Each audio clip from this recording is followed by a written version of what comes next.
નમસ્કાર, આપ જોઈ રહ્યા છો જેકેએસ ન્યૂઝ ગુજરાતી. વાત કરીએ તો મહારાષ્ટ્ર વિધાનસભા અને વાવ વિધાનસભાની પેટા ચૂંટણીમાં ભાજપનો ભવ્ય વિજય થતા અમરેલીમાં કરાઈ છે ઉજવણી. અમરેલી જિલ્લા ભાજપ કાર્યાલય ખાતે વિધાનસભાના નાયબ મુખ્ય દંડક અને અમરેલીના ધારાસભ્ય કૌશિક વેકરિયાની ખાસ ઉપસ્થિતિમાં કરાઈ હતી ઉજવણી. અમરેલી જિલ્લા ભાજપ કાર્યાલય ખાતે જિલ્લા ભાજપ, તાલુકા ભાજપ તેમજ શહેર ભાજપના હોદ્દેદારોએ ભવ્ય જીતની ઉજવણી કરી હતી. ભાજપના કાર્યકર્તાઓએ ભારત માતા કી જયના નારા લગાવ્યા હતા. ફટાકડા ફોડીને ભવ્ય જીતની ઉજવણી કરી છે. બોડી સંખ્યામાં ભાજપના કાર્યકર્તાઓ ઉપસ્થિત રહ્યા હતા અને ખુશી વ્યક્ત કરવામાં આવી હતી. જેકેએસ ન્યૂઝ ગુજરાતી સાથે જૈનિક સોજિત્રા, અમરેલી. આજ રોજ સમગ્ર દેશની અંદર એક દિવાળી જેવો માહોલ જોવા મળી રહ્યો છે.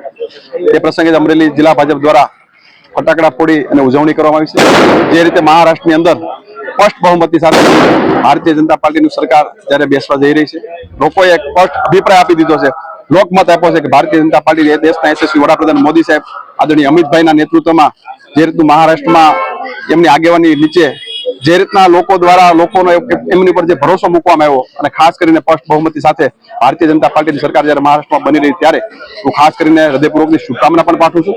અને સાથોસાથ ગુજરાતની અંદર જ્યારે વાવ વિધાનસભાનું ઇલેક્શન હતું એમાં પણ ભારતીય જનતા પાર્ટીનું કમળ ફોળે કળાએ ખીલ્યું છે, એમની પણ બધાને હૃદયપૂર્વકની શુભકામના પાઠવું છું.